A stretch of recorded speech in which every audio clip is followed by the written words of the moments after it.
Casual Academy MMA. Join us as we dive deep into mixed martial arts history for every UFC, WEC, Pride, and Strikeforce event. We'll examine the fights and fighters of the past, reviewing the eras, techniques, and revolutions that made our beloved sport the phenomenon it is today. Without further ado, let's watch the fights. After some technical difficulties, welcome back, guys, to another episode of Casual Academy. My name is Nathan Karimi, and I'm joined, as always, by my cousin and co-host. What's up? I'm Kevin Zimbelman. And tonight, once again, we hopped into the MMA time machine, a.k.a. the couch in our basement that needs to soon be replaced with chairs. And we put on UFC 4.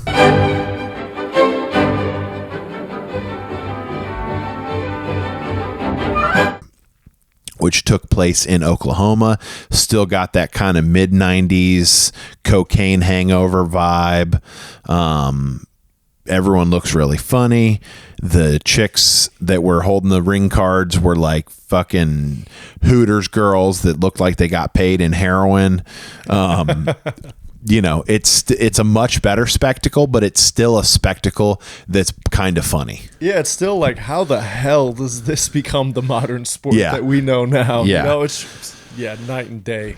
Yeah. Night and day difference. Yeah. UFC 4, Revenge of the Warriors. Yeah.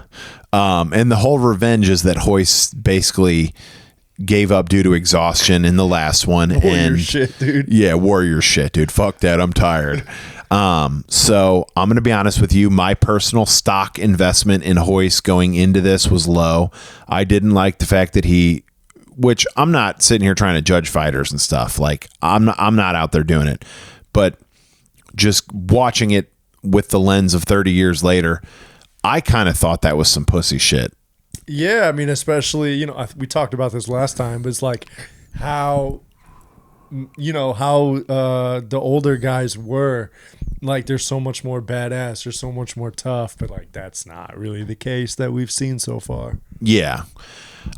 I'm just thinking about like hearing Cub Swanson, who just had that beautiful knockout the other night, hearing him talk about how people were accusing him of not having a lot of heart.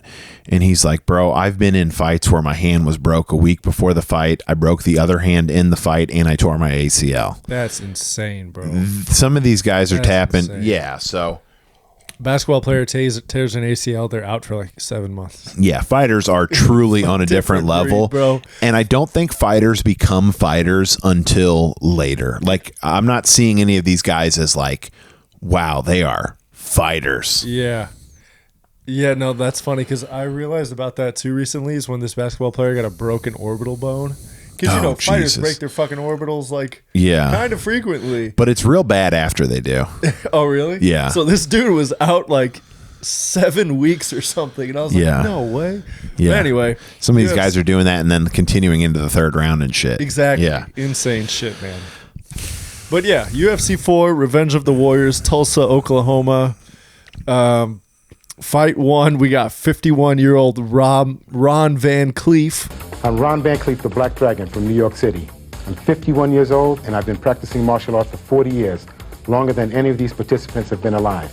Karate expert, 5'10", 190 pounds, versus Royce Gracie. I'm back to prove that my family style is the best. Brazilian Jiu-Jitsu expert, 6'1", only 27 years old. That's interesting. Yeah, I was thinking the same thing.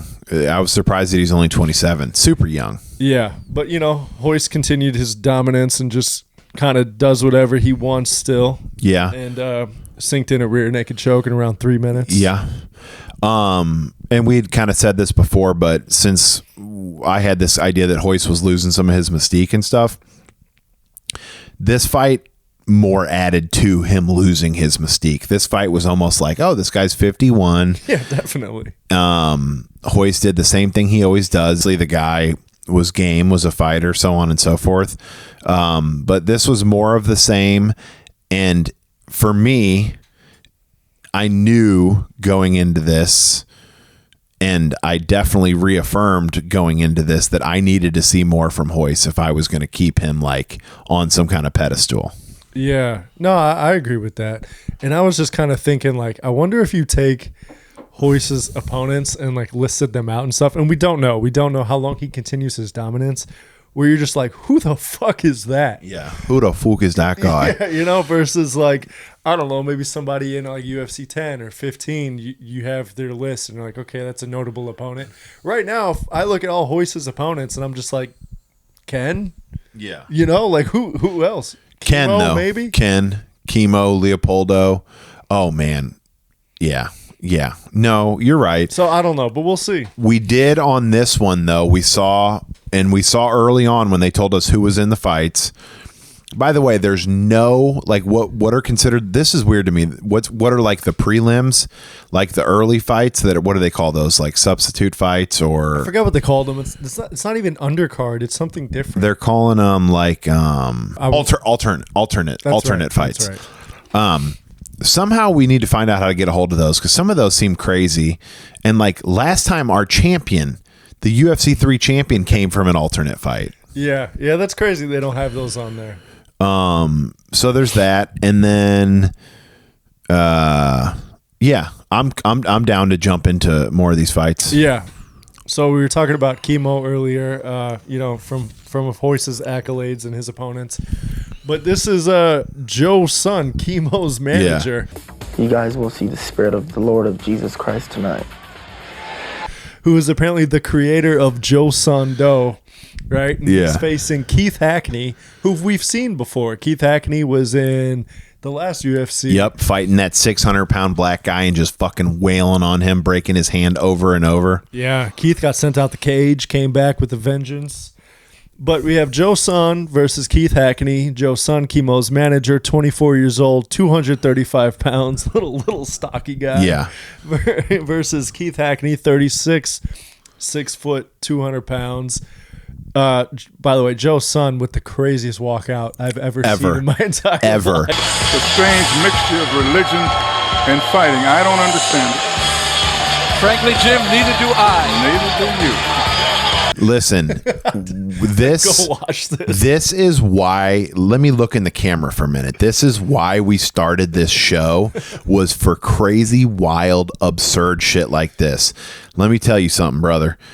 If you like yourself some Bryce Mitchell, you're going to love Joe Son. The craziest walkout. I don't think we're ever going to beat that. Never. No, never. The dude is 5'2", carrying a cross on his back. Like, and the cross is fucking 5'10". I think that cross is a little heavy for him. And he's just like surrounded by everyone taller than him. He looks like a pebble in front of these guys. Anyway, to the fight. But hold on. Before that, thing that fucking was crazy to me, not only we keep saying like seriously, oh, this was Chemo's manager. Two things. In the last fight, when Royce was unable to continue, Joe Son, who had a ponytail at this time, who's 5'0" almost, runs in with his giant Chemo, and they just start hyping up as like they did that. Like they're the ones that did that, even though Chemo tapped. So there's that, number one. Well, Chemo feels that he's the one that beat Royce because he was able to recuperate. He felt he could have fought, and he came in to say that to the people. Number two, the announcer literally says, and we'll cue it, Joe Son, a.k.a. Chemo's manager. Joe Son, known to some as Chemo's manager, returns to the Octagon tonight as a fighter. What the fuck? Yeah. I mean, straight out of WWE, man. Yeah. This guy is a character. It's like a mix of WWE and The Office. Like, it was ridiculous. Yeah. Okay. But anyway, the fight, so Keith Hackney gets the sub, the strangest submission I think I've seen so far. He has one hand on his throat. Oh, yeah. With one hand pulling the dude's shorts down. Yeah. Oh, yeah, he did. Yeah. And Joe Son tapped from that. Yeah. Which it almost seemed like a tap of exhaustion again, because it was like, it was. We thought he was in trouble. I thought Keith was a little bit of trouble. I did too. Because, Joe Son had the neck, but, Keith was fighting the hands. Well, and two, remember how it started is that, is that Keith Hackney was throwing some wild punches. His punches were so wild, his back foot was coming off the mat like a foot and a half. Yeah. He overcommits to these punches. Joe Son gets a fucking body lock for Christ, slams his ass to the ground, and then the fight kind of starts. And Keith Hackney, very similar to his first fight against a 620-pound man, right, showed a lot of heart, showed a lot of tenacity, wasn't giving up. I think we decided that he was the very first person in the UFC. Here's a crazy fucking statistic. The first man in the UFC to be taken down even once and still win a fight. Yeah, that's true. You know? And then it progressed dog, into all that wild shit on the ground where he ended up fucking choking him. Yeah, it turns out Joe Son Do is not very effective. No, not at all. And he lands to the midsection of Joe Son. Keep working. That is allowed in this competition. That is brutal. If you are watching this show and you have an opportunity, hop on UFC Fight Pass and find this fight, because it is entertaining from the interviews all the way through the fucking ending where they're hugging. Definitely. For Christ. For Christ. What do we got? Number 3. Fight number 3, we have Melton Bowen. Hi, I'm Melton Bowen. I'm one of the city boys from Miami, Florida. I came here to do what I got to do. I'm taking him right out. Versus Steve Jenham. Hi, my name's Steve Jenham. I'm the current Ultimate Fighting champion from Omaha, Nebraska, and I'm here to defend my title. The champion of UFC 3. Yeah. Melton is 25 years old, 6 foot, 225 pounds. Jenham's 30 years old, 5'10", 215 pounds. But Jenham gets an armbar at almost at that 5-minute mark. Melton. He was Melton. With he the melted that ass. Yeah. No, he really did. Melton looks strong, but I mean, again, that ground game is just superior. This was another one of these interesting fights where it almost felt like, okay, this is like a repeat of, X fight from UFC 1, right, but a couple years later, because Melton is a boxer. He came out looking basically the fact that he was strong and had a lot of heart. But at one point in time, he just couldn't. Remember, he got up. Oh, another statistic. He kept on fucking fighting. Steve Jenham is the police. Yeah. And what's the other guy's name? Melton Bowen. Yeah. Melton Bowen is a black American. That's right. That's an interesting matchup. Yeah, we were rooting for Bowen, but a black American versus the police is it's an interesting matchup. But Jenham definitely practiced for this fight during his during his tenure as a cop. I see what you mean. That's so fucking funny. You want to go to fight number 4? Yeah, let's hit fight number 4. So fight number 4, we have Anthony Macias. Hi, my name is Anthony Mad Dog Macias. I'm from Oklahoma City. I'm going to be the hometown favorite here in Tulsa. I'm here to win the UFC. Versus Dan Severn. Hi, my name's Dan Severn. I'm from Coldwater, Michigan. I'm a freestyle and Greco-Roman wrestler. When I step into the Octagon, it's a good thing there's a 6-foot fence because my opponent will be trying to escape. And Dan Severn's the man, dude. Yeah. But Macias is a Muay Thai expert, 25 years old, 5'10", 190 pounds. And Dan Severn's a wrestling practitioner, I guess Greco-Roman, 34 years old, 6'2", 260 pounds.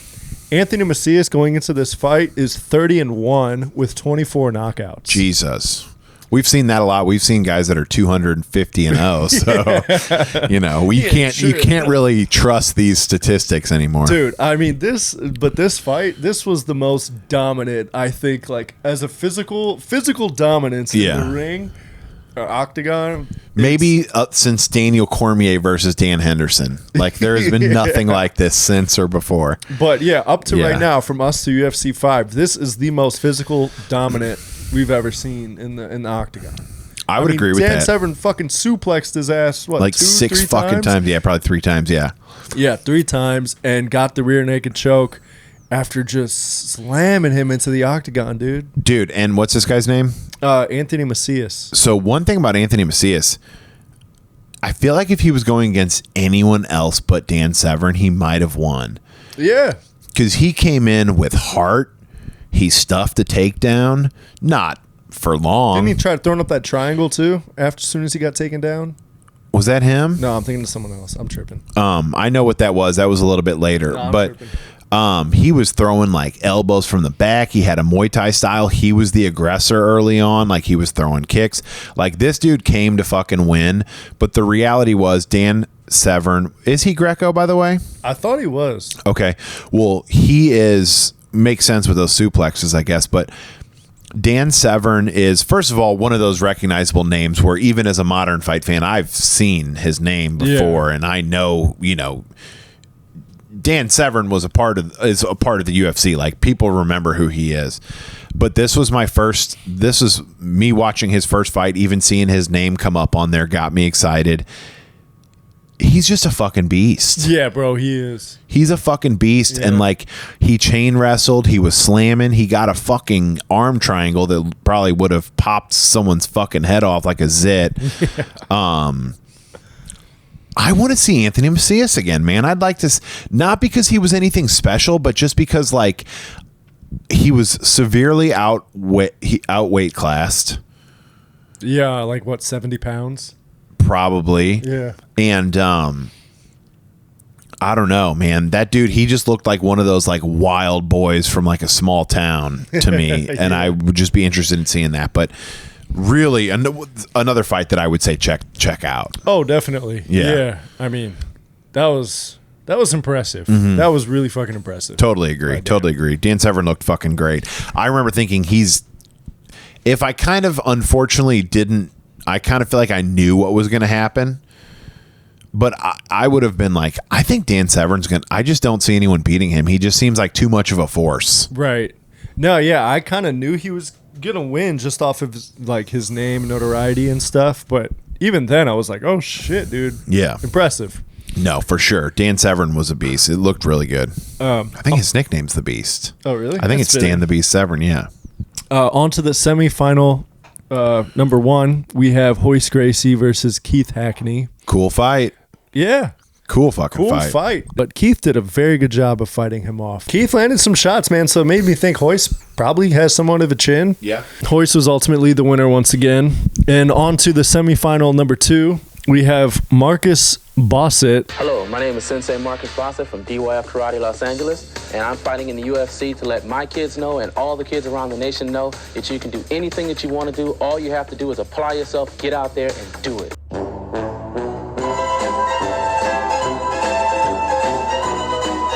Bossett, who's replacing, who is it? Steve Jenham. Steve Jenham, that's right. Bossett is a karate expert. He's 29 years old, 6'1", 220 pounds.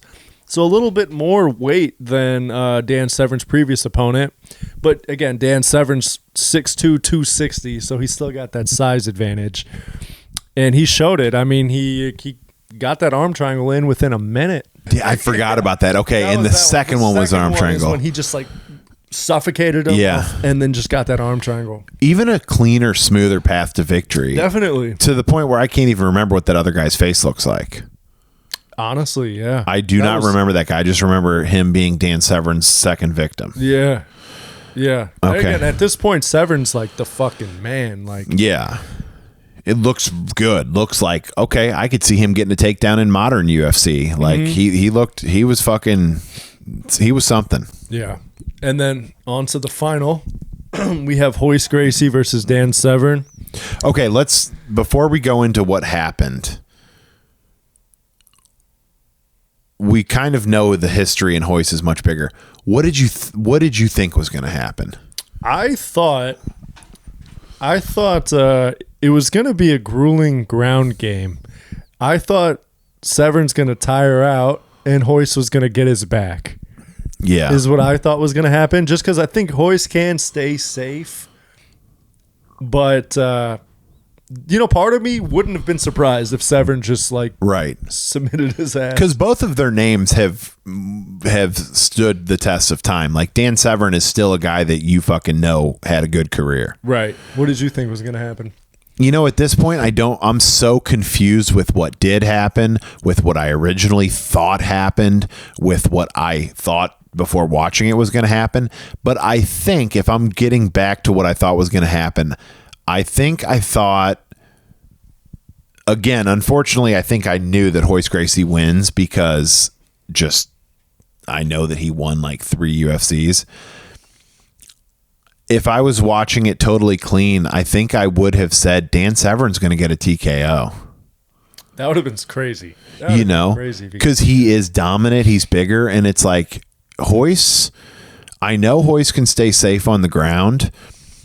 And we kind of saw here that Dan Severn is purely a wrestler. Right. But I just thought Dan Severn was going to be too big, too much. Yeah, it looked that way. And it kind of looked that way in the beginning of this fight. I mean, Severn immediately shot on Royce, didn't he? Royce didn't pull guard. Severn shot on him and got him down. This fight was really... It was kind of... boring as fuck. Yeah, it was kind of boring. It was. Cool to watch. Interesting to watch. I would recommend watching it. But boring as fuck in the sense that, like, this would have been stood up 7 times in modern MMA. Oh, yeah, bro. 15 minutes straight of just full guard. Yeah. Yeah, I mean, full guard with literally nothing. 15 minutes. That's a full 3-round fight in modern MMA. Yeah. Just full guard. Crone Gracie, eat your heart out. And what it looked like was Severn just kind of gassed out trying to pressure Royce. And Royce kind of just stayed chill, sought his moment, took advantage of it. Royce, this seemed like kind of the debut of those like heels, those really intense from guard, those heels to the kidney. Yeah. Which if my memory of Royce, that's what I remember him doing. Like obviously I didn't watch it in 1993. I was a baby, but I remember seeing Royce do that. And then also Royce went for and kind of got close-ish to another triangle. Well, that's what he ended up getting him with. Yeah, but remember he got one before that too. Oh, yeah. That we were like, this might be it. Yeah. I thought Severn was close to sinking in something, but you didn't think so because of the pressure. Like, yeah, Royce was still had enough leverage to not like get choked for real. Yeah. So like what I was noticing was what was happening was that Dan Severn was basically getting into arm triangle territory, but he was in Royce's full guard. Right. I just think that Royce having control of Dan's hips was able to keep him in such a way that he couldn't do that. You can finish that arm triangle you can probably finish it from anywhere, depending on how big, I hate to say it, but like how big of a pussy the guy you're putting it in is. But you can finish that from like mount, but finishing it from guard feels impossible to me. See, I feel like he would have got that submission on anybody if it wasn't Royce. Maybe like one of these early guys, or maybe one of these guys, maybe even that 51-year-old guy just out of pure strength. But I don't know, man. I think like just doing jiu-jitsu, if you feel what an arm triangle feels like from guard, I don't know. Maybe I'm obviously not rolling with world-class guys, but it's basically nothing. And Royce hopefully knew that. And speaking of basically nothing, that was pretty much the final fight. I mean, that was the whole fight. Really, that was the whole fight. I just realized there was not a single knockout in this. Every fight was a submission. Every one, huh? Every single one. Oh, they got to be finishes, I guess, because there's no time limits, no judges, and there's no knockouts. Dude, this was the turning point. This was you know what this one feels like? This one feels like, okay, they got to start bringing in some really good guys. If they're going to if this is going to progress, they need to bring in good guys. This is where I imagine Randy Couture is going to start getting calls. Not that he's going to be at the next one, but Dan Severn probably coming back. Ken might be coming back. Dan Severn is someone he's going to have to be dealt with. Oh, for sure. Because otherwise it will be Dan Severn and Royce Gracie in every final. And I could see that like for the next few or something if he comes back. But that was UFC 4. Cool. I loved this one. My faith was restored in Royce. Yeah. That's a good takeaway. I see why he's like renowned now after this one. Because honestly, beating Dan Severn, if you go back and watch how dominant Dan Severn was, dropping those suplexes, just being a fucking beast. Right. Then it's like, okay, Royce Gracie's not just taking out older karate guys.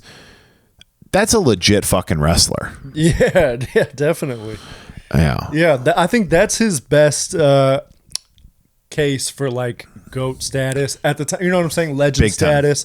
You know what I'm saying? That's his Yeah. biggest name he got so far. Because Ken, you can argue, was caught off guard. For sure. That's a good argument. And you see in their rematch that was kind of the case. Right. Chemo, more than caught off guard, Chemo was just a big dumb fucking idiot who just eventually lost to a better martial artist. But some of these other guys, that 51-year-old, I don't know who else, and Art Jimerson. Let me ask you this. Do you think this is the most adversity Royce has had in a fight? By a long, well, I want to say a long margin, but what about Chemo? That's what I was thinking too. But what I kind of noticed is we've kind of been addressing that a little bit, is like his fights have getting harder and harder and harder. And it's like, oh, this is the most adversity Royce has been in. This is the most adversity. When is that going to flip? Because it seems like... Flip to what? It flipped to him actually getting beat. Like, oh, the adversity turning into him losing? Because we're kind of inching towards, oh, he's not dominating everybody. This is the most adversity. This is the most adversity. Right. You know, who knows? Yeah, that's a good thought. I mean, because we know that Royce lost to Matt Hughes. I mean, I know that's maybe 8, 10 years, 15, who knows how many years later. Yeah. And I'm halfway joking, but like, you know, it's not like Royce had a perfect career in Japan. Right. So yeah, man, that was one of my biggest takeaways. Okay, yeah, that's a really good thought. The other one is Joseon Do is a worthless martial art to try to learn. Yeah, do not. If there are any, I guess Joseon Do practitioners. Yeah, really, guys, this is, I guess, kind of a public safety or public service announcement for all of you out there.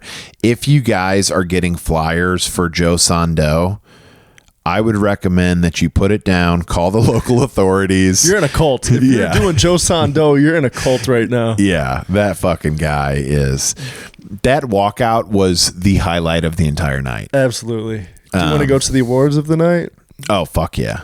Yeah. So there is no knockout of the night, but we can go to the fight of the night. And what was your fight of the night? Ooh, you hit me first because I got to think about it. Okay. I think my fight of the night would be probably Dan Severn versus Anthony Macias after he gets all those suplexes. Dan Severn versus Anthony Macias after the suplexes? Yeah, I think that one would definitely be my fight of the night just because of how insane that sequence was. Yeah, man. You know what's funny is I almost have trouble defining like fight of the night because when you put it that way, I just find it the most entertaining. That's entertaining. The way I look at it. Okay. Well, then I'm going to have to go Keith Hackney, Royce Gracie. My favorite fight, or the most entertaining fight to me of all time, is still Dustin Poirier versus Dan Hooker. Yeah. I just don't know that anything has ever been so back and forth between two such equally matched guys, both in their prime, both ascending the ladder. And in the apex, you could hear every fucking in the apex, shot. They're breathing, and Dan's talking shit before the fight, and Dustin come. I mean, everything about that was magical. Right. So I kind of tend towards liking those things, and for that reason, I think seeing Royce Gracie have some adversity and come through it was really fucking interesting to me. Mm-hmm. So I love what you're saying. I would almost put Dan Severn as fighter of the night. Performance of the night. Performance of the night, I guess is what they call it. And then fight of the night, I would go Keith Hackney versus Royce Gracie. Yeah, I could see that. Okay. What do you got for submission of the night? I'm going to go Dan Severn's arm triangle. It was so smooth and so quick. Yeah. I might take that back, but that's what came to mind first. What do you got? I'm thinking it's just the triangle choke that Gracie got to win on Severn. Yeah. It wasn't cool. It wasn't whatever, but I just think the moment to win the final after you're just on your back the whole time. And if you kind of was the moment. Yeah, I'll agree with you. And here's another thing too, to kind of second that. And I think I'll switch and agree with you. Think about watching this as a fan back then. You can kind of see how an arm triangle happens. Oh, this big guy got on him, grabbed his neck, and it was over. Right. A triangle is kind of like, what the fuck? Yeah. Like you probably thought Dan Severn was winning that whole thing. Yeah. Yeah. And even Jim Brown said, I think it was, I just imagine, because this is the kind of crazy shit Jim Brown was saying. But by the way, I'm going to show you this later, and if we can find it, it's fucking worth it. Joe Rogan's Shiny Happy Jihad, one of his early albums, which to me, Joe Rogan was one of the best comedians. I really love his old shit. Yeah. He talks about Jim Brown. Oh, I didn't. Oh, dude. We'll watch. Let me show you for 5 minutes after this before you go. All right. But what I was going to say was, it was Jim Brown or one of the announcers even said something like, it's hard to imagine someone laying on their back and being able to win a fight. It's just funny because, we know like, oh, he's in the guard. That's like, if it's open and moving, that's an offensive position. That just wrapped up what the average viewer thinks. He's laying on his back. It's a good point. Yeah, in no point in those 15 minutes I thought, oh, Royce is not good here. Whole time I was like, oh, he's chilling. Yeah. He's just waiting. He might even be in control. Like, yeah. The average viewer from back then's not thinking that. And it's almost fucking, I don't know, it's a blessing in some way that we're able to look at it with these eyes of the modern sport. Yeah. But I almost would love to be in that mindset of back then, because this shit had to have been 10 times more fucking wild than we can even imagine. Yeah. Are there any more awards? No, that's it. Any changes to the top 10, to the pound for pound? Does Dan Severn go on there? No. Okay. Not to me. Okay. So this floating top 10 list is something that we're really going to have to address. There's a couple things that we got to address here, dude. I know you and I guess disagree a little bit on this. You don't like pound for pound lists or top 10 or GOAT lists or whatever. Yeah. I love lists of all kinds. Grocery lists, fucking love them. I think that we're going to be addressing this kind of top 10 list, and we're going to have to talk. There's just this weird, and some of this is thinking out loud, doesn't need to go on here, but there's some of this weird, like, dude, you talked about Pat Smith for like 2.5 weeks. Do you even remember who that is now? I do. You know what I mean? I was trying to think. He'd probably be at like 6 on that list. Yeah. Yeah. And then, but you expand that into 10 years and he would probably be number 137. Oh, if. I don't know your top 10 list, and I'm curious to know if it's that much different than mine. I have mine written down, but dude, every day I feel like it could change. Yeah. So, anything else for this, man? No. Dude, this one got me fucking pumped. Off air. I'm down to watch 5 and do one of these. Right now? Yeah. Okay, guys, thanks again for joining us here at Casual Academy, hopping in the time machine with us to go back to UFC 4. We had a fucking blast. We hope that you did too. All the crazy fights through the years, all the bangers, the slangers, and the wangers, because some of the guys didn't wear cups and their wangers are kind of flopping around down there. It's one of those no rules things from back in the day. But if you guys want to follow along with some of that stuff, follow us everywhere at Casual Academy. And Kevin, anything else? Casual Academy MMA. Yes, follow us everywhere at Casual Academy MMA, and we will see you guys next time. Peace.